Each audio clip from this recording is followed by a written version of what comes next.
ঘানায় একটি সামরিক হেলিকপ্টার বিধ্বস্ত হয়ে দেশটির প্রতিরক্ষা মন্ত্রী এডওয়ার্ড ওমানে বোয়ামা এবং পরিবেশ মন্ত্রী ইব্রাহিম মোরতালা মোহাম্মদ নিহত হয়েছেন।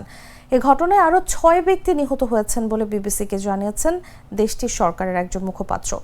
বুধবার দেশটির সেন্ট্রাল আশান্তি অঞ্চলে এই হেলিকপ্টার বিধ্বস্তের ঘটনা ঘটে। ঘানার defence chief of staff Julius Debrah এই ঘটনাকে জাতীয় ট্র্যাজেডি হিসেবে উল্লেখ করেছেন। এর আগে ঘানার সশস্ত্র বাহিনী জানায় 3 জন ক্রু ও 5 যাত্রীকে বহনকারী হেলিকপ্টারটি রাডার থেকে উধাও হয়ে গেছে। হেলিকপ্টারটি স্থানীয় সময় বুধবার সকাল 9:12 অবৈধ খনন কাজ বন্ধে আয়োজিত এক ইভেন্টের জন্য ওবুআইসি শহরের উদ্দেশ্যে উড্ডয়ন করে। এরই মধ্যে সামাজিক যোগাযোগ মাধ্যমে হেলিকপ্টারটির ধ্বংসাবশেষের বেশ কিছু ছবি ছড়িয়ে পড়েছে। তবে এখন পর্যন্ত সংশ্লিষ্ট কর্তৃপক্ষ হেলিকপ্টার বিধ্বস্তের কোনো কারণ প্রকাশ করেনি।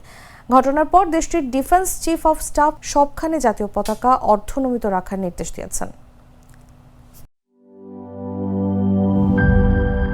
বান্ডেল থাকলে প্রতি সেনমানিতে টাকা বাঁচবে। বিকাশ সেনমানি বান্ডেল কিনে জিতুন প্রতি লেনদেনে।